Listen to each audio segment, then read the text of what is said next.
오늘은 개혁주의와 세대주의로 본 요한계시록 강해 26번째 말씀을 증거하겠습니다. 오늘은 요한계시록 2장 18절로 29절 말씀까지 본문이 되겠습니다. 오늘 말씀으로 요한계시록 2장 말씀을 마치게 됩니다.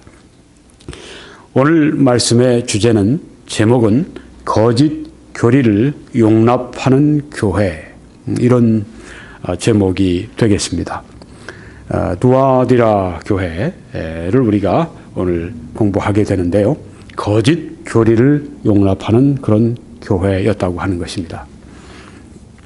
여러분이 지금 보시는 이 앞에 그림을 지도를 보시게 되면은 그 녹색 그 별, 거기가 에베소라고 하는 도시입니다. 거기에 에베소 교회가 있었습니다. 조금 위로 올라가시면 한 40-50km 올라가시면 거기에 서모나 빨간 별이 보입니다. 거기가 서모나 시입니다. 거기에도 역시 서모나 교회가 있었고 두 도시다 항구 도시였었습니다. 그 다음 위로 올라가시면 청색, 파란색 그 별이 나타나는데 거기가 바로 버가모라고 하는 도시입니다. 이 버가모는 산 위에 있는 그런 도시입니다. 그래서 해안 지방으로부터 한 20여 킬로 떨어져 있는 곳에, 높은 곳에 위치해 있습니다. 이 버가모는 지난번에 말씀드린 것처럼 이 소아시아의, 이 터키의 이 서남부 지방 인구가 제일 많은, 제일 아주 그 경제가 그 활력이 있는 그런 아시아 지방의 정치적인 수도였었습니다. 버가모. 오늘 우리가 갈 곳은 여러분이 이제 그 동쪽, 남쪽, 동남쪽으로 이제 버가모에서 내려오십니다. 거기에 보면 분홍색 별이 나타납니다. 거기가 바로 두아디라라고 하는 도시입니다. 이 두아디라에 있는 교회에 대해서 오늘 우리가 말씀을 보며 증거하도록 하겠습니다. 여러분이 지금 보시는 사진은 이 두아디라의 그 도로가 보이십니다. 또 그 옆으로 쭉 있는 이 돌 무더기 잔해들, 유적들을 거기서 보실 수가 있습니다. 이 두아디라의 사진들이 제일 적은데요. 그래서 두아디라는 별로 이렇게 보여드릴 사진이 없습니다만은, 여러분이 지금 보시는 것은 두아디라, 여기는 버가모, 아까 아시아의 정치적인 수도였다고 말씀드렸는데 그 산동네, 산도시, 거기에서 동남쪽으로 한 65km 이렇게 오게 되고 거기에 떨어져 있는 그런 도시입니다. 골짜기에 위치해 있었습니다. 그러니까 버가모처럼 이렇게 산 위에 있는 도시라면은, 아크로폴리스, 산 위에 있는 도시라면은 자연적으로 천혜의 요새가 됐지만 여기는 골짜기에 위치해 있기 때문에 자연적인 그런 요새가 전혀 없는 그런 도시였었습니다. 그래서 여러분이 지금 보시는 곳은 버가모입니다. 벌써 이게 언덕이 이렇게 올라가 있지 않습니까? 그 위에 건물들이 지어져 있고 거기 보니까 지금 트라이안 신전의 그 유적이 거기에 지금 보이기도 하는데요. 그러니까 이 그 두아디라는 골짜기에 있어서 한 65km, 그러니까 이번엔 두아디라에서 버가모로 가면은 북서쪽으로 이렇게 올라가다 보면 버가모가 나오는데 이 버가모를 지키는 관문과 같은 역할을 했습니다. 그래서 이제 이 두아디라를 공격하면 결국은 정치적인 수도인 버가모를 공격하기 위해 오는 거니까 이 버가모를 지키기 위해서 관문처럼 여기에 이 두아디라에서 이제 싸움을 벌이는 것입니다. 그래서 버가모의 공격을 지연시키는, 버가모를 지키는 그런 관문과 같은 도시였었습니다. 그러니까 얼마나 이 싸움이 거기서 잦았겠어요. 많이 여러 번 멸망당하고 또 멸망당했다가 다시 복구하고 그런 곳이 바로 이 두아디라라고 하는 곳이었었습니다. 어떤 면에서는 우리 한국과 좀 흡사한 그런 면이 있죠. 외침을 계속 당하고 역사상 200번 이상 외침을 당했으니까요. 잔해더미에서 다시 일어나고 그런 곳이 이 두아디라시였었습니다. 그런데 이제 BC 190년 전, 주님 오시기 전 190년 전에 로마가 이제 정복하고 로마의 식민지가 되었습니다. 그 다음에는 이 도시에 아주 그 번영의 꽃이 활짝 피기 시작했습니다. 이 팍스 로마나라고 해서 로마 제국이 다스리는 동안에는 뭐 로마가 워낙 그 초강국이니까 그 힘 때문에 이제 정치적으로 싸움을 하지 않고 안정이 되어 있었습니다. 그러면 어떻게 되죠? 상업이 일어나죠. 네. 경제가 일어나죠. 네. 그리고 또 거기에 따라서 교육, 문화 활동이 또 일어나게 되고, 네. 아주 번영을 하는 그런 상업 도시가 됐습니다. 전에는 그저 외적 침입들이 들어와서 치고 또 더 버감으로 가고 그런 곳이었는데, 이제는 아주 번영을 하는 그런 상업 도시가 됐고, 그 이쪽으로 버가모, 그 다음에 서머나, 그리고 에베소, 우리가 봤던 해안가 도시들을 연결해주는 그런, 이 사통팔달과 같은 도시가 되었습니다. 로마의 우편물을 수송하는 도로였으니까, 얼마나 이 도시가 아주 발달할 수 있는 곳에 위치해 있는가 아실 수가 있죠. 네. 지금 같은 뭐 거기에 철도도 통과할 거고, 뭐 고속철도 통과할 거고, 네. 대전과 같이 뭐 거기에 또 뭐 고속도로도 통과할 거고, 네. 뭐 지금과 같은 현대 같다면 이제 뭐 국제 비행장도 생길 거고, 네. 이런 곳인데 요한계시록이 쓰여질 당시에는 아주 전성기를 맞이했다고 그렇게 합니다. 여러분이 지금 보시는 먼저 사진을 좀 볼까요? 네. 뒤에 지금 네 명이 지금 앉아서 두 사람 서서 뭘 주고받는데 뭐 같습니까?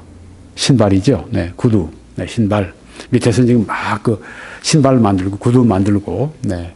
사람들이 이렇게 모여서 조합을 이룹니다. 노동조합을 이룹니다. 이걸 길드라고 합니다. 지금 이건 중세시대의 모습을 보여주고 있습니다만은, 네, 두아디라시도 이렇게 길드가 아주 발달해 있었습니다. 상업도시로 그렇게 큰 도시니까 아주 상업을 하는 사람들이 서로 이제 모여서 이렇게 노동조합, 현대로 얘기하면 노동조합 같은 걸 많이 이루었습니다. 아주 잘 발달되어 있었는데, 특별히 양털 산업이 발달이 되어 있고요. 그러니까 양털 길드, 노동조합이 또 굉장히 발달이 되어 있었고, 염색물을 아주 잘 만드는 그런 도시였었습니다. 염색물은 뭐 옷 같은 거 하려면 색깔들이 다양하지 않습니까? 그런 옷 물들이는, 네. 특별히 자주 색깔의 염색물이 여기서 아주 잘 나왔다고 그래요. 그다음에 면, 또 의류 산업, 또 염색, 또 가죽 산업, 도자기, 또 제빵, 노예상인, 뭐 여러 산업들이 다들 이제 길드, 노동조합을 이렇게 해서 그렇게 산업을 발달시켜서 여기에는 아주 이 길드에 다 상업활동하는 사람들이 주로 사는 도시니까 이 노동조합의 길드에 이렇게 함께 모여서 협회, 조합, 이런 걸 조직하기 때문에 빠지면은 여기서는 이 사업을 제대로 할 수 없는, 그래서 어려움을 당할 수 있는 그런 곳이었다고 합니다. 여기 사도행전 16장 14절에 보니까 두아디라시의 말씀이 나오죠. 네. 자색 옷감, 조금 전에 말씀드렸습니다. 자줏빛깔 염색물로 유명한 도시니까, 네. 자색 옷감 장사로서 사업을 하는 분이에요. 하나님을 섬기는 루디아라 하는 한 여자가, 여기 하나님을 섬긴다 하실 때 아직 그리스도인이 된 건 아닙니다. 그렇지만 이 히브리인들이 믿고 있는 여호와 하나님을 어느 정도 들은 사람이에요. 그리고 하나님을 어느 정도 섬기는 사람이에요. 아직은 구원받지 않았습니다. 아직은 그리스도인 되지 않았습니다. 아직은 중생의 역사가 그에게 없습니다만은 그 마음속에 하나님을 공경하는 마음이 있었습니다. 이런 사람들이 바로 유대인들이 회당을 외국에서 여기 터키나 혹은 그리스나 혹은 다른 로마나 이런 데서 유대인들이 가면 꼭 회당을 거기서 항상 먼저 지었죠. 우리 한국인들이 지금 세계 도처에 가서 먼저 하는 것이 한국 사람들이 교회를 짓는데, 여기 지금 유대인들이 짓는 회당에 이런 이방인들이 나옵니다. 이방인들이 구도자로서 나와서 이제 유대인들이 전하는 여호와 하나님을 저들이 듣고 구약 성경의 말씀을 저들이 귀를 기울이고 다른 신들이 많다고 그러지만 우상 숭배들이 많지만 이 사람들은 특별히 하나님이 구원하시기 위해서 그들을 이끌어내시는 거죠. 그래서 유대인 회당에 와서 귀를 기울인 바로 그런 루디아, 그런 사람이었습니다. 한 여자가 말을 듣고 있을 때 누구의 말을? 사도 바울이 강변에서 이제 말씀을 증거하고 있을 때 구원의 복음을 증거하는데 듣고 있을 때 주께서 그 마음을 열어 바울의 말을 따르게 하신지라 하고 말씀을 했습니다. 네. 바울이 여기에서 복음을 전하지 않았더라면 이 루디아는 구원을 못 받았을 거예요. 근데 바울이 하나님의 말씀을 성령의 능력을 가지고 증거하기 시작하니까 주께서 그 마음을 루디아의 마음을 열으셔서 바울의 말을 따르게 하셨다. 믿고 따르게 하셨다. 말씀을 했습니다. 우리가 이처럼 복음을 전해야 하나님께서 사람들을 구원하시는 일을 행하십니다. 여기에 지금 바울이 전에 만나본 적이 없는 사람 아닙니까? 네. 그렇지만 하나님께서 모든 걸 다 이렇게 여기에 세팅을 하신 거죠. 이렇게 다 마련하시고 지금 여기에서 구원의 역사를 행하시는데 하나님이 구원의 역사를 행하시는데 꼭 필요한 것이 무엇인가? 증인이 있습니다. 바울과 같은 증인. 근데 바울만 가지고 되겠어요? 모든 그리스도인들을 하나님께서 증인으로 삼지 않으셨습니까? 네. 증인. 그리고 증인들이 뭘 해야 됩니까? 하나님의 말씀을 증거해야 됩니다. 성령의 충만함 받아 하나님의 말씀을 증거할 때 하나님의 구원하시는 일이 따르는 것을 볼 수 있습니다. 그렇습니다. 두아디라 씨가 거기에 지금 있던 사는 이 자색 옷감 장사 루디아가 지금 여기는 어디죠? 빌립보입니다. 마게도니아의 빌립보입니다. 그러니까 두아디라에서 이제 그 버가모로 먼저 올라갔겠죠. 그 다음에 해안가로 내려가고 있어 배를 타고 그 다음에 바다 에게해를 건너서 지금 여기에 그 유럽 땅인 마게도니아의 빌립보 성에 와서 지금 장사를 하고 있는 겁니다. 그런 거 보면 두아디라 씨의 이 자색 옷감 장사 또 자색 옷감 이 길드 노동조합이 굉장히 컸던 것을 알 수 있습니다. 왜냐하면 여기에만 자기 시에서만 한 게 아니라 해외 다른 도시에까지 가서 이렇게 무역도 하고 하는 걸 보면 굉장히 큰 사업을 하고 있었다 생각이 됩니다. 루디아가 어떻게 되죠? 그 다음에 온 가족이 다 구원을 받고 세례 침례를 가족이 다 받고 난 다음에 그 다음에는 이 바울 일행으로 하여금 우리 집에 들어와서 여기 계시면서 복음을 전하시도록 하세요. 아주 강권해서 그 집에서 이렇게 모시고 그 복음의 전도자들이 거기에서 기거하면서 그 빌립보에 복음을 전할 수 있도록 한 것을 보게 됩니다. 하나님은 이처럼 그 평신도들을 귀하게 사용을 하십니다. 하나님의 일에 자신을 드리는 자신의 집을 또 자신의 물질을 자신의 시간을 자신의 수고를 드리는 그 사람들을 통해서 하나님은 일을 하시는데 빌립보 교회가 그렇게 해서 세워지게 되지 않습니까? 네. 유럽의 첫 번째 교회. 여기 지금 사도 바울은 그 처음으로 터키 지방을 떠나서 이제는 유럽의 첫 번째 복음을 전하는 이 빌립보라고 하는 도시에서 말씀을 증거했는데 참으로 놀랍게도 여기 유럽 사람 마게도니아 사람이 빌립보 사람이 구원받은 게 아니라 두아디라시에 있던 그 사는 그 장사하러 온 루디아의 그 마음을 열어서 그와 그 가정이 다 구원을 받도록 처음으로 이렇게 역사할 수 있도록 하나님이 행하셨습니다. 하나님이 어떻게 역사하실지 모릅니다. 네, 내가 복음을 전했는데 이 사람이 여행 온 사람으로 아니 이 사람이 사업을 하러 다른 나라의 다른 도시에 살던 사람이 와서 복음을 듣고 구원받을 수도 있다고 하는 것이죠. 네, 그래서 이 복음의 말씀 우리가 자꾸만 뿌려야 되겠습니다. 많이 씨앗을 뿌리면 많이 거둔다고 성경에 말씀하지 않습니까? 하나님의 말씀을 많이 우리가 씨앗을 뿌리고 또한 거두어야 할 줄 믿습니다. 이 그 두아디라시에는 그 제일 중요한 신전이 아폴로 신전인데요. 그렇다고 해서 두아디라시가 버가모나 소모나처럼 그렇게 아주 우상숭배 여러 아주 신들이 물론 많이 있겠지만 아주 거기처럼 그 종교가 센터가 된 그 우상이 센터가 된 뭐 버가모 같으면 거기에는 황제 숭배의 아주 그 중심지죠. 그런 주요한 종교 중심 도시는 아니었습니다. 그런데 이 두아디라 교회의 문제는 무엇이었습니까? 조합으로부터 오는 이 스트레스가 굉장히 많았습니다. 왜 조합으로부터 그런 스트레스를 받아요? 교회가요? 네, 성도들이요? 이유가 있습니다. 각 조합은 수호신을 가지고 있었어요. 우상이 있었다고 하는 겁니다. 요새도 뭐 우리 보면 드라마 같은 거 한국에서 이렇게 촬영 시작하려고 그러면 돼지머리 놓고 고사부터 다 지내게 그렇게 하지 않습니까? 네. 바로 그런 식이에요. 수호신을 가지고 있어서 이 수호신을 공경하는 축제들을 벌이곤 했었습니다. 그런데 이 축제가 문제였었어요. 우상에게 바친 고기, 그걸 먹어야 되고 또 끝에 가서는 음행으로 하는 그 의식이 있었습니다. 네. 부도덕한 것이죠. 우상숭배와 부도덕한 것. 네. 그래서 이 조합에 가입하면 바로 이런 문제에 봉착하게 되는 것입니다. 고사 상 앞에서 그리스도인들이 절을 하고 말이죠. 네, 뭐 수삼지돈도 놓고 말이죠. 네, 뭐 이래야 되느냐 말해야 되느냐. 네. 뭐 제사 문제 비슷한 것입니다. 자, 그러면 이 조합을 내 신앙에 이건 아주 걸림돌이 되고 나는 이렇게 할 수 없다 해서 조합을 이탈하면 어떻게 되나요? 그러면 생업에 큰 지장이 초래가 됩니다. 사업에 엄청난 지장이 초래가 됩니다. 두아디라 교회는 우상숭배, 버가모, 서머나 같이 뭐 순교하고 뭐 그런 그 지역은 아닐지라도 여기에도 여전히 바로 이런 우상의 문제가 있고 또 이런 그 조합의 문제로 말미암아서 이렇게 문제를 야기하는 것을 볼 수가 있습니다.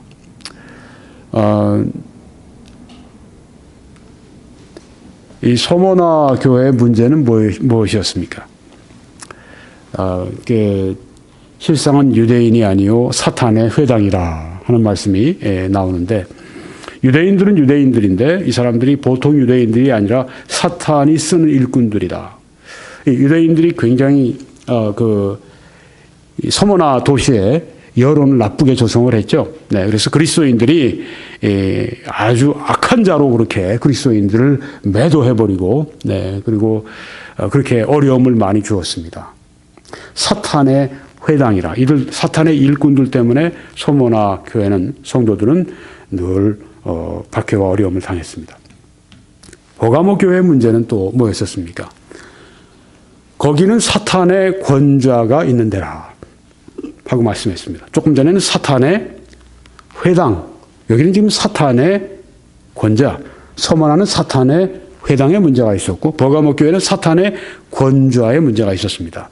사탄의 이런 그 보좌가 있었는데 무엇을 말합니까? 황제 숭배를 말하죠.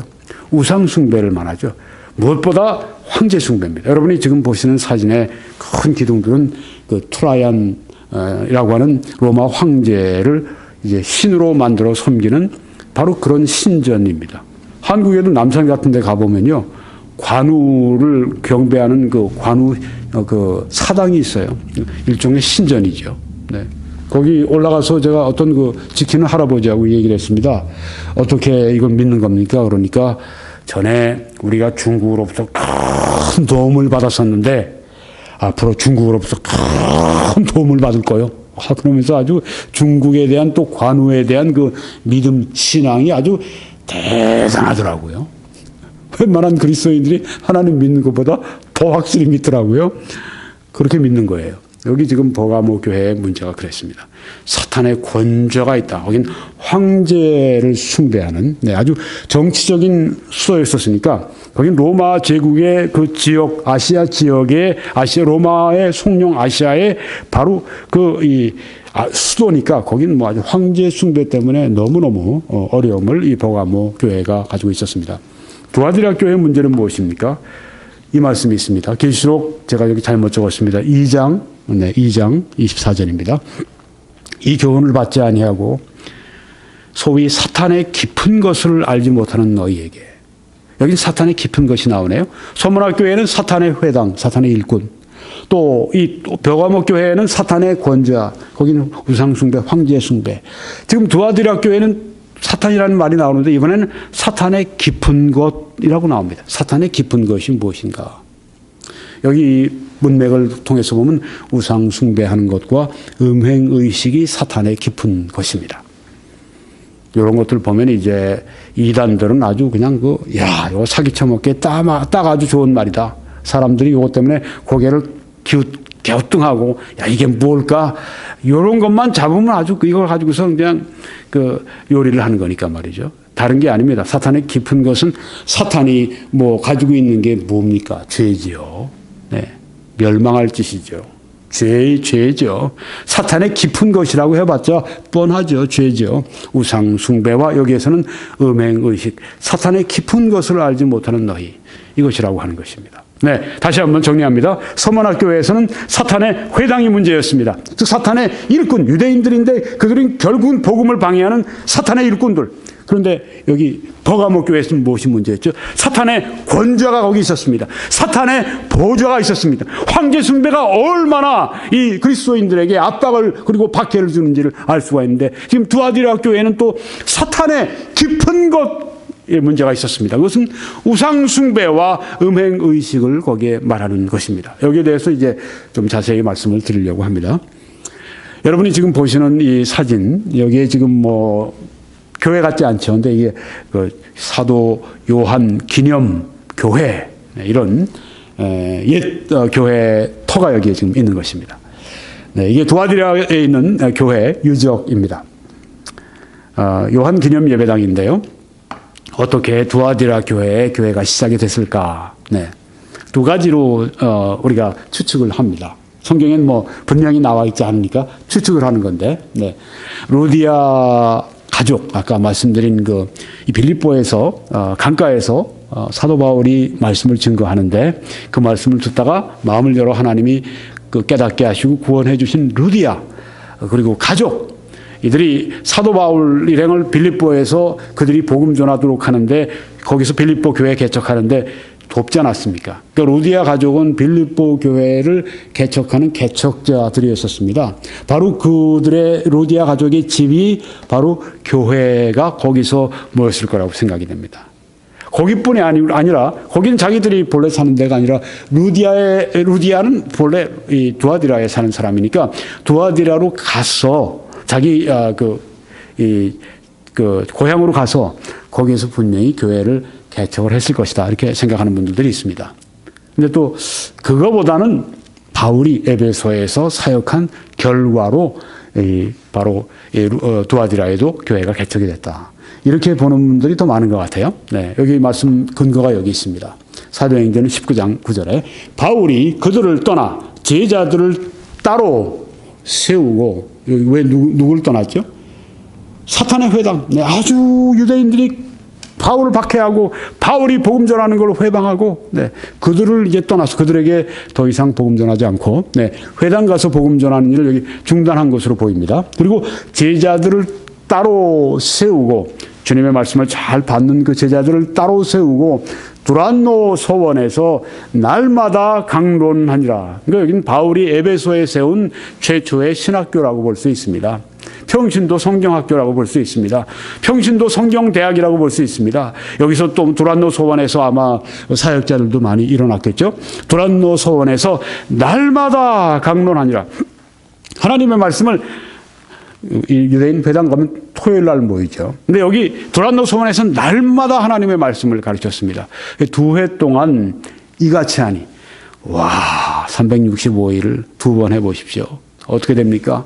거의 800일 내 계속해서 매일 증거하니까 아시아에 사는 자는 유대인이나 헬라인이나 다 주의 말씀을 듣더라. 아시아는 터키 전체가 아니라 지금 우리 7교회가 들어있는 거기에 남서부 지방에, 터키의 남서부 지방의 로마 성령 아시아를 말합니다. 그 아시아에 사는 자는 유대인이나 이 헬라인 이방인이나 다 주의 말씀을 듣더라. 네, 이게 얼마나 이 복음을 전하는데 이 학교, 네, 매일 하나님의 말씀을 제자들을 가르치는 것이 얼마나 효과적인가 하는 것을 볼 수가 있죠. 물론 바울 사역이니까 그런 면이 있지만 또 바울이 여기서 방법을 우리에게 가르쳐 주고 있습니다. 제자들을 가르쳤습니다. 그러니까 그 제자들이 어떻게 됐을까요? 그 말씀을 들고 갔겠죠. 두아디라에서 온 사람들은 두아디라에 가서 말씀을 전하고 그러다 보니까 거기 한두 분이 모여서 우리도 여기서 함께 예배 드립시다. 그래서 교회를 시작해서 그때는 뭐 교회당 불려서 교회당 세우고 예배 드리는 게 아니잖아요. 거기선 그냥 집에서 함께 모여서 예배를 드리면서 교회를 거기서 모이고 했었습니다. 네. 지금 이렇게 해서 아마 두아디라의 교회가 세워졌으리라 보는 것입니다. 그 다음에 이제 2장 18절 말씀으로, 본문 말씀으로 우리가 들어가겠습니다. 두아디라 교회의 사자에게 편지하라. 또 목회자에게 편지하라. 하는 말씀입니다. 두아디라의 목사가 이 편지를 받을 때 마음이 편치가 않았을 것입니다. 왜요? 그 눈이 불꽃 같고 그 발이 빛난 주석과 같은 하나님의 아들이 이르시되, 네, 눈이 불꽃 같았다. 그 발이 빛난 주석 같았다. 네. 그리고 하나님의 아들이 말씀하셨다. 여기에 지금 나와 있는데요.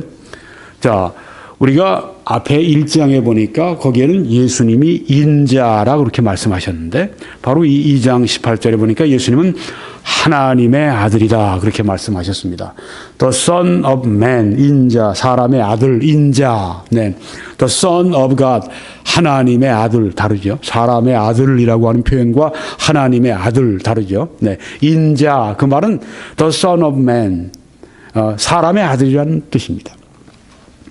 자, 그러면 인자라는 말씀이 1장 13절에 나오고 하나님의 아들이 2장 18절에 나오는데 왜 어떤 뜻이 있습니까? 인자라고 하는 것은 예수님의 겸손하신 그 모습, 또 예수님의 긍휼이 가득하신 모습이 인자라고 하는 표현에 배어 있다고 하는 것입니다.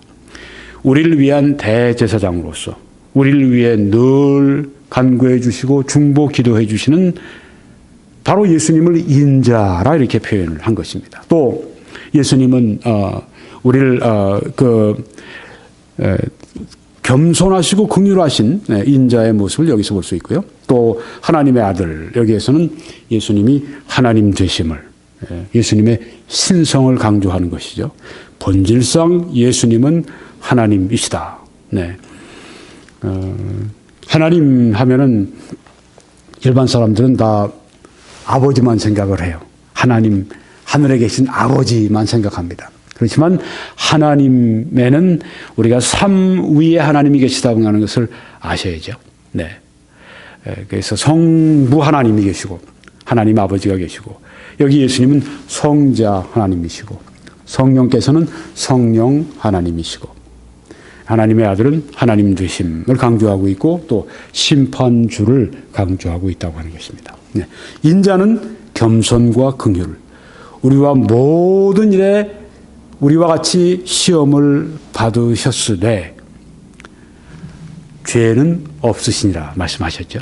우리와 같이 다 시험을 받으셨기 때문에 우리의 시험을 능히 도우실 수 있다고 말씀을 했습니다. 그리고 이제 나온 말씀이 하나님이 우리에게 시험을 주실 때 당할 수 없는 시험은 주시지 않는다. 그렇게 말씀하신 것입니다. 자, 인자에서 지금 하나님의 아들로 호칭이 바뀌었습니다. 전에는 예수님이 인자라고 호칭하시다 이제는 하나님의 아들이라. 그래서 여기에는 하나님 되심을 강조하고 심판주로서의 그 모습이 여기에 이 표현에 강조가 되어 있다고 하는 것입니다. 그러니까 갑자기 하나님의 아들이라 말씀하셨을 때 바짝 긴장하게 되는 거죠. 네. 그 눈이 불꽃 같은 하나님의 아들이라고 말씀을 했습니다. 눈이 불꽃 같으니까 예리한 눈으로 모든 것을 살펴보신다고 하는 것입니다. 우리가 요한계시록 19장 12절에 보게 되면 거기에는 예수님께서 재림하시는 그때의 모습인데요.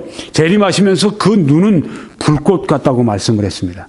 예수님이 재림하실 때는 어떤 때입니까? 그때는 십자가에서 우리를 위해, 죄를 위해 피 흘리시는 속죄하시는 그때가 아니라 이제는 심판하시는 심판주로 오시는 그때입니다. 그런데 그 눈이 불꽃 같다고 했으니까 바로 여기에 두아디라 교회에 그 눈이 불꽃 같은 표현을 했을 때 이 말씀은 심판주로서의 모습을 보인다고 하는 것이죠. 예수님의 눈이 불꽃 같았다. 그 눈에서 숨기는 게 아무것도 없었다. 피할 것이 아무것도 없었다. 예수님은 다 보고 계시다. 예리한 눈으로 모든 것을 살피신다 하는 것이 그 눈이 불꽃 같은 이 표현에 나와 있다고 하는 것입니다. 그 발이 빛난 주석과 같은 아주 거룩하고 강렬한 그 심판, 빛난 주석과 같은 그 발. 여기 요한계시록 19장 15절도 역시 예수님이 재림하실 때 그 장면인데요. 거기 예수님이 친히 하나님 곧 전능하신 이의 맹렬한 진노의 포도주 틀을 밟겠다고 말씀을 했습니다. 예수님이 진노의 맹렬한 진노, 아주 이 심판의 포도주 틀을 밟는다. 여기에 이 말씀은 발로 밟으신다고 하는 심판하시는 아주 강렬한 그런 그 맹렬한 그 심판을 여기에 보여주고 있는데, 바로 여기 예수님의 그 발이 빛난 주석과 같은 이런 표현이 여기에 있는 것을 볼 때 강렬한 심판이 있다고 하는 것을 말씀한다고 하는 것입니다. 그런데 이 두아디라 교회에 칭찬할 면이 있었습니다. 그래서 먼저 예수님이 칭찬하십니다. 내가 네 행위와 사랑과 믿음과 섬김과 인내를 아노니 네 나중 행위가 처음 것보다 많도다. 네, 이 불꽃 같은 눈으로 보고 계시는데 무엇을 보시는가? 먼저 우리 그 사랑과 믿음을 생각해 보죠. 그들에게 두아디라 교회 성도들에게 사랑이 있었습니다. 처음으로 이 사랑에 대한 칭찬을 하시는데요. 에베소 교회는 그들이 하나님의 말씀을 굳게 지키고 있었지만, 정통신학을 굳게 지키고 있었지만, 그들에게 무엇이 부족하다고 그때 그 책망을 하셨습니까? 너희가 처음 사랑을 버렸느니라.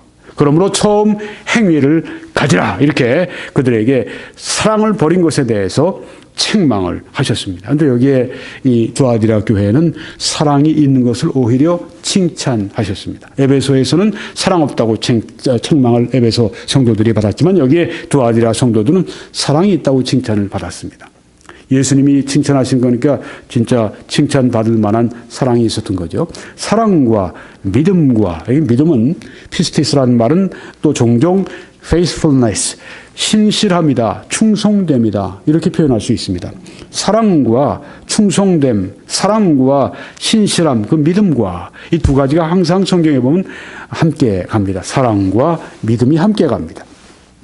사랑과 믿음이 성도들이 있으니까 섬기지 않겠습니까? 인내하지 않겠습니까? 네, 그래서 섬김이 있습니다. 사랑의 섬김이 저들에게 있었습니다. 무언가 섬기는 거예요. 네. 성도들을 통해서 성도들을 섬김으로 하나님을 섬기는 것이고, 교회를 섬김으로 하나님을 섬기는 것이고, 또 밖에 나가서 빛과 소금으로서 다른 세상 사람들을 또 섬기고, 섬김이 참 많이 있었습니다. 그리고 인내가 그들에게 있었습니다. 그들의 믿음의 인내가 그들에게 있었습니다. 그러니까 칭찬받을 만한 면들이 많이 있었죠. 사랑과 믿음과 섬김과 인내가 이 두아디라 교회의 특징이었고 칭찬받을 점이었는데, 더 좋은 거는 네 나중 행위가 처음 것보다 많도다. 그들의 사랑과 믿음과 섬김과 인내, 이런 행함이, 이런 행위가, 이런 공적들이 처음 것보다 나중이 더 많았습니다. 그러니까 처음 한참 하다가 불 꺼지듯이 꺼진 것이 아니라 점점 활활 타오르는 그런 모습을 여기에서 볼 수가 있습니다.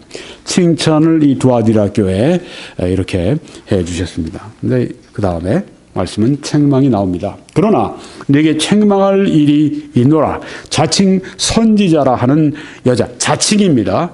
여자, 나는 선지자다 하면서 지금 자칭 여자 선지자가 나와서 이름이 이세벨입니다. 이세벨이라고 하는 이름은 아마 진짜 이름이라기보다는 그렇게 이 사람의 특징을 이세벨과 같은 특징이라 해서 이세벨이라고 이렇게 별명을 붙여준 것이 아닌가, 이렇게 많이들 생각하는데요. 네, 이 여자 이세벨을 네가 용납함이니, 이세벨이라고 하는 이름을 여러분이 아시죠? 구약에 나오는 그 이세벨, 아합 왕의 그 부인, 그 이세벨, 왕후 이세벨을 말합니다. 이세벨은 아마 성경의 그 신구약 통틀어서 제일 나쁜 여자, 아주 악한 여자, 정말 나쁜 여자, 나쁜 사람, 네, 대표적으로 이 이세벨을 꼽을 것입니다. 이세벨, 네, 이세벨을 여기 이렇게 이세벨이라 했으니 아주 저 나쁜 그 사람인 것을 알 수 있는데, 그 나쁜 그 여자 이세벨을 내가 용납함이니, 이게 문제였었습니다.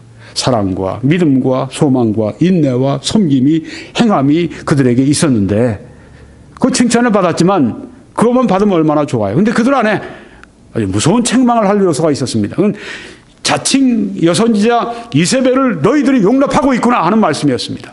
책망을 하시는 것입니다. 왜 그들을 용납하고 있는가? 잘못된 가르침을 가르치는 이 이세벨을 왜 용납하는가? 하는 말씀이에요.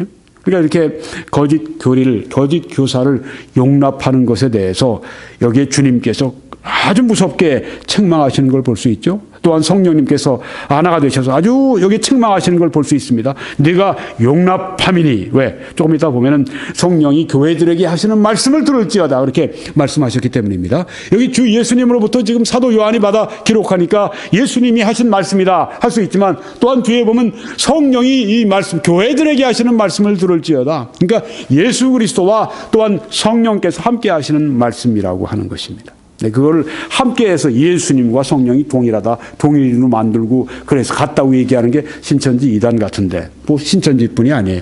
이단들은 다 삼위일체론을 다 부정합니다. 여호와의 증인들은 뭐 성경에 삼위일체란 말도 없는데 당신들이 뭐 삼위일체를 어떻게 믿습니까? 성경에 삼위일체라고 하는 말은 없지만 삼위일체라는 개념이 분명히 있죠. 그러니까 믿는 거 아닙니까? 당신들은 왜 안 믿소? 성경에 삼위일체 개념이 분명인데 왜 안 믿어?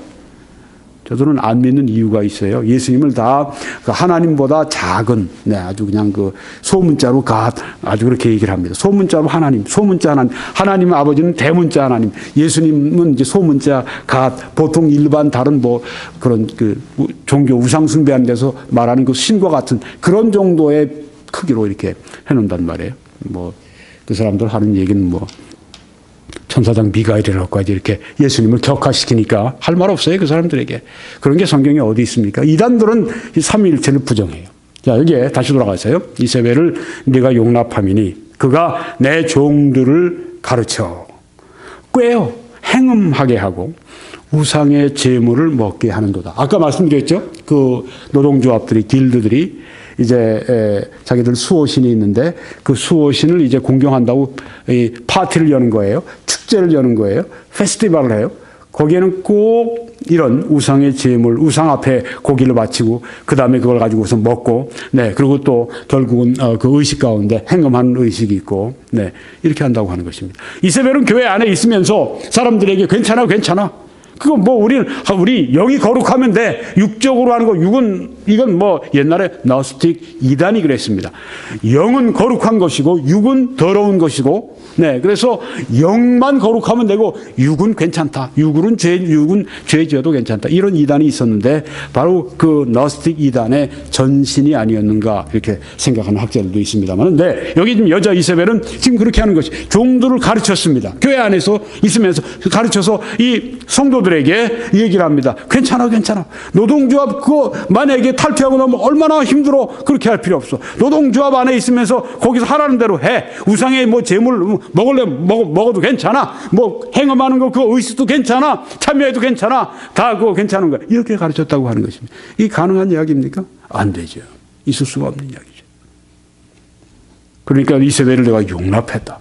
여기에 아주 강력한 책망이 여기에 있습니다. 그래서 하나님의 아들로서 그렇게 말씀하시면서 또한 불꽃 같은 눈으로 그리고 빛난 주석 같은 발로 나타나신 예수님이 지금 여기에 이 목회자에게, 두아디라 교회 목회자에게 지금 강력하게 책망하시는 것이 있습니다.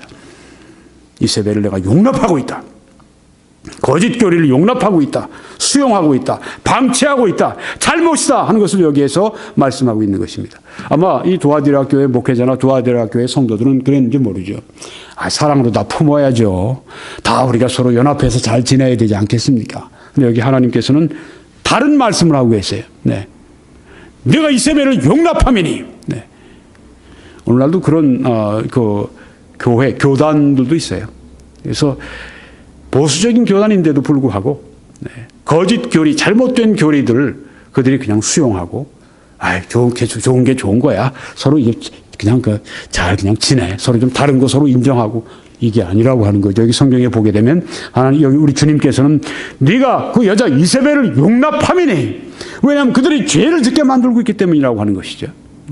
요새 그 일반 얼마 전에 PCUSA라고, 네, 그 미국 장로교 교단인데 아주 보수적인 장로교 교단입니다. 그런데 거기에서 어떤 결정을 내렸냐 하면은 그 동성연애자들, 그 사람들을 이제 좀 환영하자. 그리고 동성연애자들 이제 와서 목사에게, 우리 장로교 목사들에게 주례를 부탁하면 이제는 교회당도 빌려주고 또 그 교회당에서 그 사람들 서로 결혼하는데 주례도 쓰자. 네. 이걸 놓고 오랫동안 싸우다가 결국은 다수가 그쪽으로 기우는 바람에 그 CP, 그 보수적인 미국의 장로교단이 그렇게 바뀌었어요. 변질돼 버렸습니다. 물론 이 조항은 달았습니다. 이제 그 목사가 원치 않으면 안 해도 된다. 그렇지만 목사가 원하면 해도 된다. 한 것이 큰 타협이 된 것이죠. 네. 그래서 보니까요. 이 일반 한국 사회나 또 이 미국의 이민 사회나 이런 데서도 보수적인 사람들이 그것 때문에 성토를 하더라고요. 네. 당신들이 동성연애자들 그렇게 그런 면에 대해서 그렇게 당신들이 하면서 신천지 이단 같은 데 대해서 이단이라고 당신들이 얘기를 해? 그러면서 교회를 막 꾸짖고 그러더라고요. 정말 이런 책망, 세상으로부터 이런 책망을 받고 있습니다. 믿지 않는 사람들이. 반면에 이제 그 미국의 보수적인 교단이었던 침례교, 남침례교단 같은 데에는 다시 전에 이런 그 거짓된 가르침들, 자유주의 신앙들 들어와서 성경이 무슨 영감받은 하나님의 말씀이야. 여기 보니까 오류가 많아. 네, 이런 사람들이 심지어 신학교에서 교수가 되고 또 교회 강단에서 목사로 설교하고 그러던 때가 있었는데 지금은 확 바뀌었습니다. 그래서 아주 하나님 말씀대로 믿고 있는 분들이 이 교단에 다시 그 지휘권을 가지게 되고 지도력을 가지게 되고 그 신학교에 또 그런 지도력을 가지게 되고 그렇게 해서 지금 아주 굉장히 감사하게도 미국에서 로마 카톨릭으로 다음 교단 교파 얘기한다면 두 번째로 큰 그 교파인데요. 그 미국의 남침례 교단에서 지금 그렇게 말씀대로 정통교회 그 길로 가려고 하는 것은 아주 고무적인 그런 일이라고 할 수 있습니다. 그러니까 지금 여기 두아디라 교회 같은 이 상황에 있던 남침례 교회는 어떻게 됐었냐면 확 바꿔가지고 이세벨을 용납하던 그런 처지에서 이세벨을 막 추방하고 쫓아내고 막 그러는 입장이 되었습니다. 그러니까 어떻게 되죠? 미국의 PBS 같은 이 교육방송 같은 데서 이제 이렇게 얘기를 합니다. 남침례 교단이 차별을 하고 있다. 이런 식으로 얘기를 합니다. 그리고 오히려 책망을 하고 있어요. 세상은 이처럼 우리가, 물론 자유주의적인 사람들이죠. 네, 그 사람들이 교회가 바른 방향으로 가도 책망을 하고, 네, 보수적인 사람들이 또 교회가 일탈할 때 또 책망을 또 하고, 네. 그런데 우리가 하나님의 말씀대로 행하기 때문에 이 세상 사람들로부터 책망받는 것은 잘하는 것입니다. 상이 큽니다. 그렇게 해야 됩니다. 그런 주의 일꾼들 또 교회들 그런 교단들이 더 많아져야 되겠습니다. 너무너무 안타까워요. 미국의 그 연합감리교회인가요? 거긴 이미 예전에 다 그렇게 변질이 됐고 이제 보수적이라고 하는 장로교회마다 이렇게 변질이 되고 있고 참 정말 미국의 보수적인 복음적인 정통교회 성도들 목회자들이 너무 참 마음의 아픔을 많이 느끼는 때가 지금 때입니다. 물론 캐나다는 벌써 많이 갔고요. 네, 그렇지만 우리 캐나다에도 트리니티 웨스턴 유니버시티 같이 복음 위에 굳게 서 있는 학교들이 있어서 감사하고 또 캐나다에도 지금도 복음 위에 굳게 서 있는 정통 교회들이 또 있어서 위로가 됩니다. 이 말씀에 보니까 두아디라 교회가 범한 한 가지 잘못된 것은 뭐냐 하면은 디모데전서 2장 12절에 보니까 여자가 가르치는 것과 남자를 주관하는 것을 허락하지 아니하노니 오직 조용할지니라. 이렇게 사도 바울이 디모데전서 2장 12절에서 가르쳐 주셨습니다. 어떤 사람들이 이걸 보면서 이거는 옛날 초대교회 때 그때 여자들이 교육을 영 못 받았거든. 그러니까 문화적으로 볼 때 여자들이 남자들 앞에 가르칠 그런 처지가 못 됐어. 그러니까 이거는 문화적인 얘기지. 그러니까 지금처럼 여자들이 뭐 요새는 남자들보다 뭐 사법고시도 더 많이 이제는 뭐 붙고 말이지. 뭐 여자들이 교육을 얼마나 많이 받았는데 이제 옛날 2000년 전에 쓴 이 말 가지고 지금도 교회 안에서 여자들이 가르치고 여자들이 이렇게 설교하고 하는 걸 지금도 부정한다고 하는 걸 시대에 뒤떨어진 얘기야 그렇게 얘기를 합니다. 그런데 여러분 여기서 이 말씀을 잘 보세요. 이것은 초대교회 때에 있던 교회였습니다. 두아디라 교회가요. 그렇죠? 초대교회 때 지금 하신 말씀이에요. 지금 여기에 말씀은 또 문맥을 보게 되면은 문화적인 그런 문맥이 아니라 이건 창조의 질서와 관계해서 그렇게 주신 말씀이기 때문에 문화적인 그런 차원에서 이걸 봐서는 안 된다. 이렇게 보아집니다. 그래서 우리는 그 교회에서 여자가 남자 가르치고 남자는 주관하고 또 목회자가 되고 이런 것을 우리가 받아들이지가 않죠. 뭐 어떤 교단들은 그렇게 하는 데가 있습니다만은 네, 이 말씀대로 믿고 따르는 교회들은 그것을 허락하지 않습니다.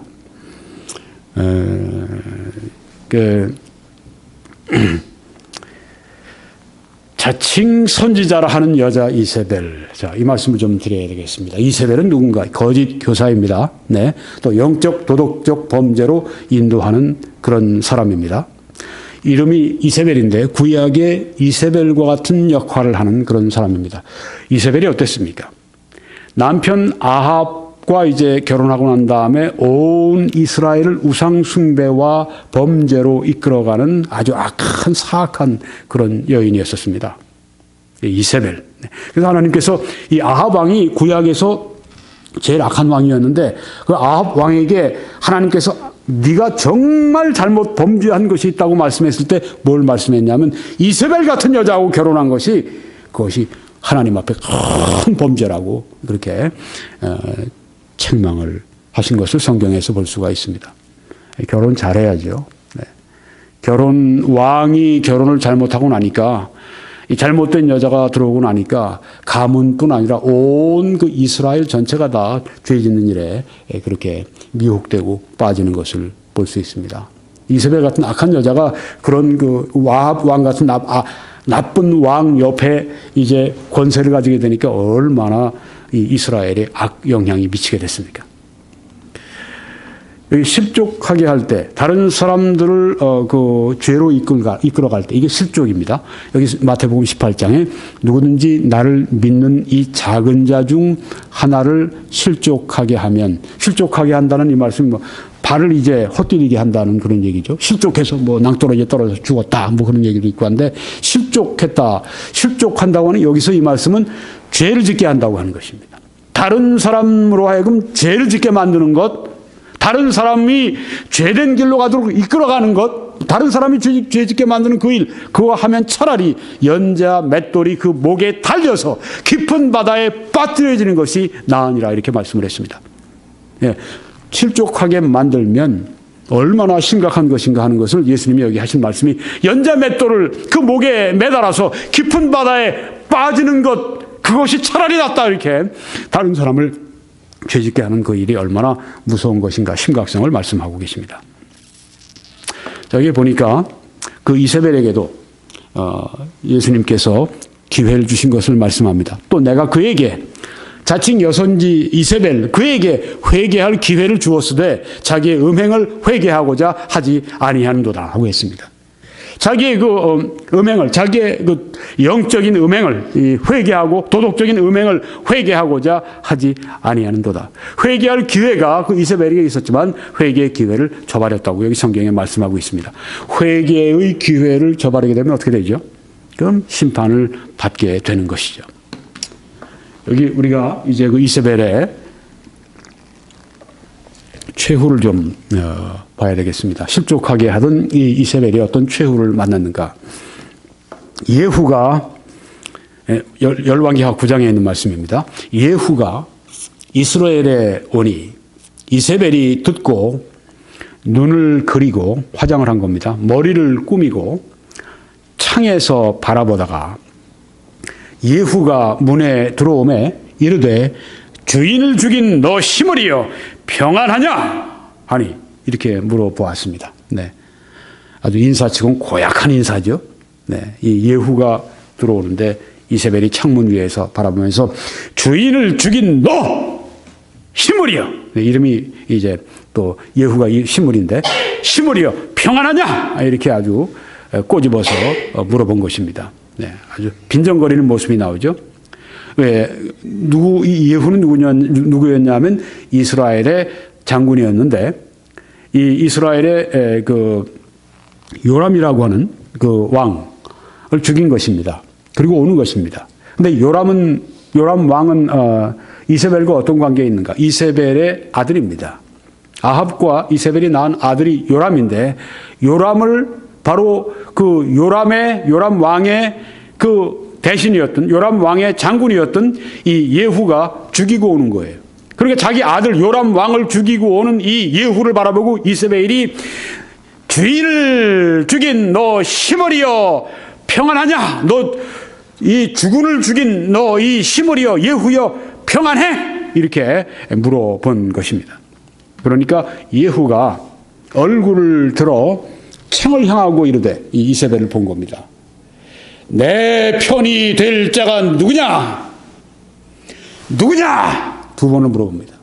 하니 두어 내시가 예후를 내다보는지라. 네. 지금 이세벨이 저 창문 위에서 자기 아들 죽이고 온 요람 왕을 죽이고 오는 이 예후 장군을 보고 이제 너 주군을 죽이고 너 오는데 너 마음이 평안해? 그렇게 아주 앙칼지게 물어보니까 예후가 지금 창문을 향하고서 말을 합니다. 내 편이 될 자가 누구냐? 누구냐? 그러니까 내시들이 둘이 옆에서 이제 나타난 거예요. 이르되 그를 내려 던져 한 겁니다.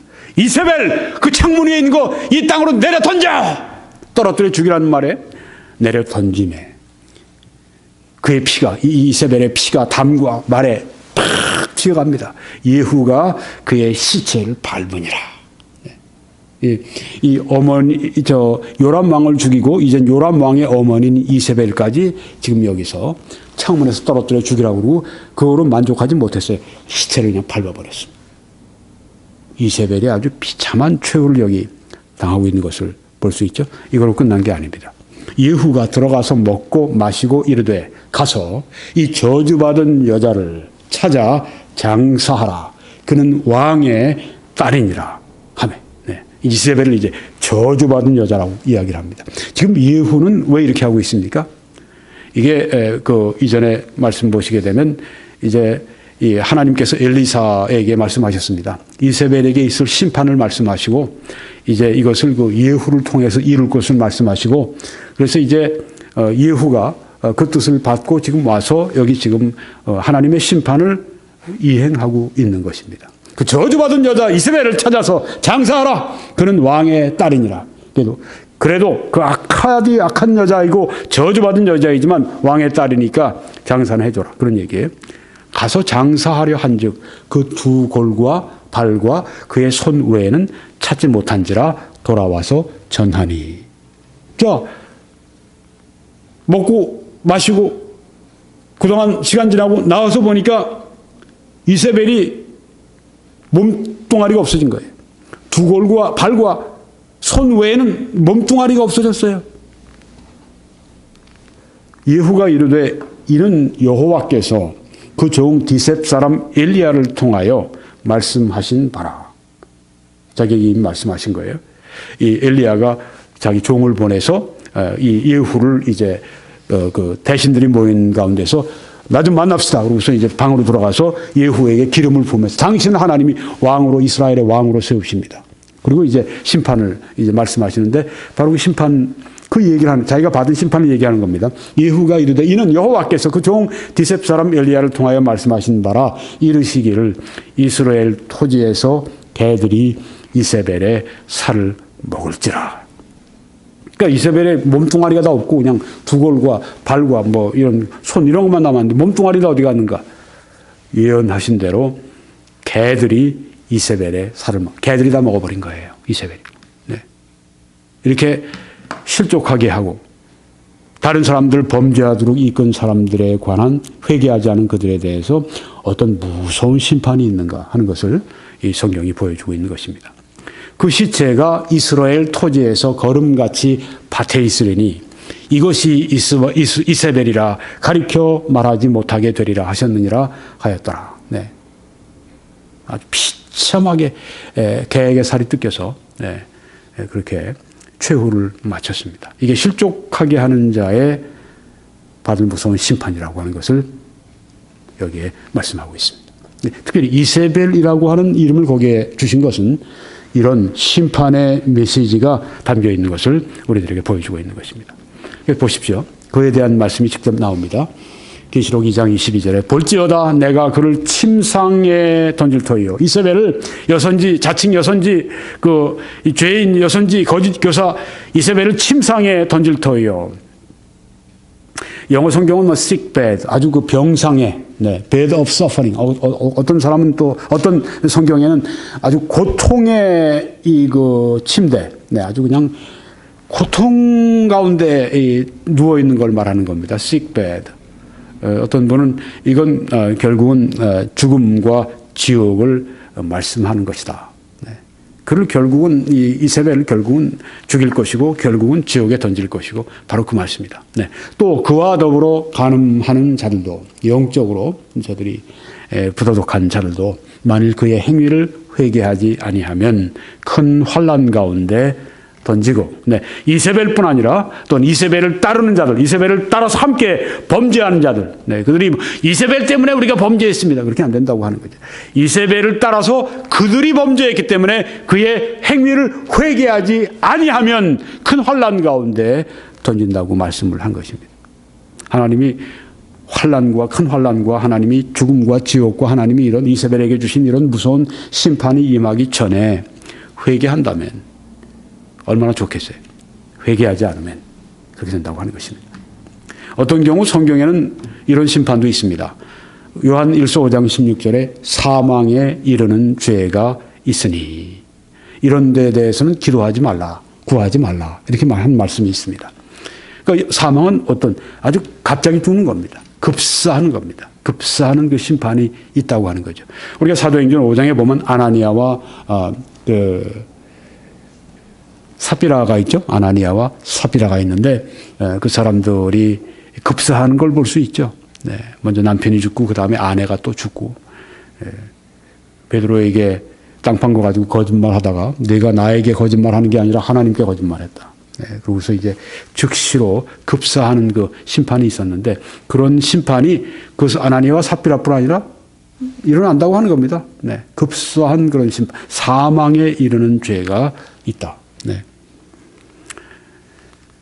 또 내가 사망으로 그의 자녀를 죽이리니 사망으로 자녀는 여기 이세벨의 자녀는 영적인 자녀들 그 이세벨의 제자들 말하는 것입니다. 함께 죄 짓는 제자들 모든 교회가 나는 사람의 뜻과 마음을 살피는 자인 줄을 알리라. 이렇게 죄에 대해서 하나님이 심판을 행하시면은 그것 때문에 다른 성도들이나 다른 교회들이 보고 야 하나님 정말 거룩하시다. 하나님 정말 죄를 심판하신다 하는 것을 알게 되고 그 하나님께 결국은 영광이 되죠.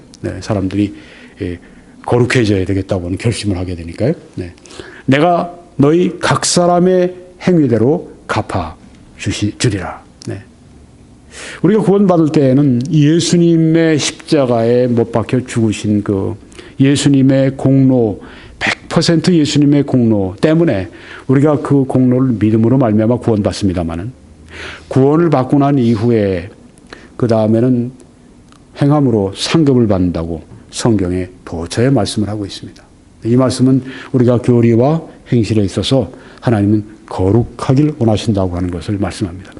행실만 거룩한 것이 아닙니다. 교리도 거룩해야 됩니다. 교리도 하나님의 말씀 위에 서 있어야 됩니다.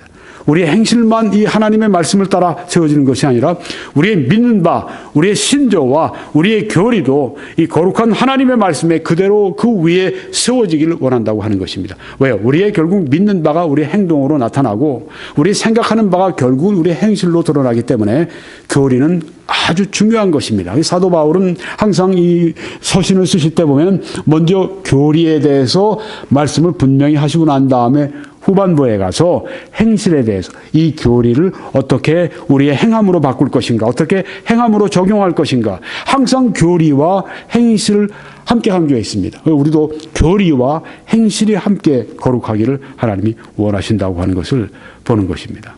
교리적인 순결, 교리적인 거룩함, 이거 매우 중요하다고 하는 것입니다. 행위대로 갚으신다는 말씀이 여기에도 있습니다. 인자가 아버지의 영광으로 그 천사들과 함께 오리니 그때 각 사람이 행한 대로 갚으리라고 말씀을 했습니다. 여러분과 제가 행한 대로 하나님께서 갚아주시겠다. 여기에도 보라, 내가 속히 오리니 내가 줄 상이 내게 있어 각 사람에게 그가 행한 대로 갚아주리라. 우리가 행한 대로 우리에게 반드시 보상해 주시는 것이 하나님의 말씀이라고 하는 것을 여기에도 보여주고 있고요. 여기에도 하나님께서 각 사람에게 그 행한 대로 보응하시되, 네, 행한 대로 보응을 해 주신다. 또 한 말씀 더 보면 구리 세공업자 알렉산더가 에베소에 있었던 것이죠. 네, 그때 이제 아데미 신상 때문에 이 사업이 안 된다. 그래가지고 이 사람이 아주 폭동을 일으키게 주모자가 됐죠. 그래서 이 사람들을 막 그 극장으로 모으고 반원형 그 극장으로 모아서 이제 하루 내내 아주 사도 바울을 성토하고 그러면서 교회에 해를 많이 끼치고 구리 세공업자 알렉산더 그 사람입니다. 내게 해를 많이 입혔음에 주께서 그 행한 대로 그에게 갚으시리니. 네. 반드시 그에게 하나님께서 행한 대로 갚아주신다고 말씀을 했습니다. 구원받지 않은 사람들은 행한 대로 그들이 심판을 받고 지옥에서 형벌을 치르게 됩니다. 구원받은 성도들은 예수 그리스도의 공로로 구원받은 성도들은 구원받은 이후에 그들의 행한 대로 앞으로 하늘나라에서 하나님께 갚아주시고 또 그뿐이겠습니까? 이 세상에서도 우리의 행함대로 우리에게 갚아주시는 하나님인 것을 알 수가 있습니다. 자, 이제 이 말씀에 보면은요. 도아디라에 남아있어 이 교훈을 받지 아니하고, 네, 도아디라에 그처럼 이세벨을 따라가는 사람들이 있어서 죄 짓는 사람들이 있었지만 그 가운데 남아있는 사람들이 있습니다. 이 교훈을 받지 않는 사람들이 있습니다. 거룩함 가운데 살아가는 사람들이 있습니다. 그리고 교리적으로 성결함 가운데 살아가는 사람들이 있습니다. 소위 사탄의 깊은 것을 알지 못하는 너희에게 말하노니 이세벨이 가르친 그 죄, 우상숭배와 음행을 알지 못하는 너희에게 말하노니 이제 바로 그 교훈을 따라가는 사람들에 대해서 심판을 말씀하시고 네, 뭐 침상으로 던지고 그들을 지옥으로 그들이 그 죽음으로 그들을 던지신다고 하는 말씀, 큰 환난으로 그들을 던지신다는 말씀, 사망으로 그들에게 던지신다는 말씀. 이제 이 다음에 여기에 교훈을 받지 않고 따르지 않고 하나님과 함께 걸어가는 그 사람들에게 사탄의 깊은 것을 알지 못하는 그 사람들에게 하시는 말씀은 다른 짐으로 너희에게 지울 것은 없노라. 다만 너희에게 있는 것을 내가 올 때까지 굳게 잡으라. 네. 굳게 잡아라. 네. 우리가 하나님의 뜻을 굳게 잡아야 한다고 하는 것. 네. 우리가 이 거룩한 삶을 굳게 잡아야 한다고 하는 것. 하나님의 우리가 이 말씀, 이 성경에 나와 있는 이 가르침 굳게 잡아야 한다고 하는 것을 여기에 그들에게 말씀하시는 것입니다. 내가 올 때까지, 재림하실 때까지 굳게 잡고 있으라. 이것 우리 모두에게 하시는 말씀입니다. 굳게 하나님의 말씀을 붙들고 그 말씀 가운데 생활하라. 고린도전서 10장 12절에도 그런즉 선줄로 생각하는 자는 넘어질까 조심하라 말씀하지 않았습니까? 내가 지금 온전히 서 있다 하는 것이 내가 끝까지 온전하게 서 있다고 하는 보장은 절대 못 됩니다. 그래서 우리는 항상 온전하게 서기 위해서 항상 깨어 우리가 기도해야 할 줄 믿습니다. 또한 우리는 항상 모여야 할 줄 믿습니다. 왜냐하면요, 성경에 보면 그날이 가까움을 볼수록 더욱 너희 중에 게을리하지 말고, 게을리하는 사람들이 있는데, 모이는 것을 게을리하는 사람들이 있는데 그날이 가까움을 볼수록 더욱 그리하자고 말씀했습니다. 왜요? 모이게 되면 어떤 결과가 일어나게 됩니까? 여러분 화롯불에서 뭘 하나 활활 타고 있는 걸 하나 끄집어내서 저 찬 바닥에다 이렇게 놔두면요, 세멘 바닥에 놔두면요, 한두 시간 지나고 나면 그게 다 열이 식어지게 되죠. 나중에 차디 차게 됩니다. 그런데 이쪽에 있는 검은 아직 타지 않은 이런 그 차디찬 이런 그 석탄을 다시 활활 타고 있는 그 화로에다가 넣게 되면 어떻게 되죠?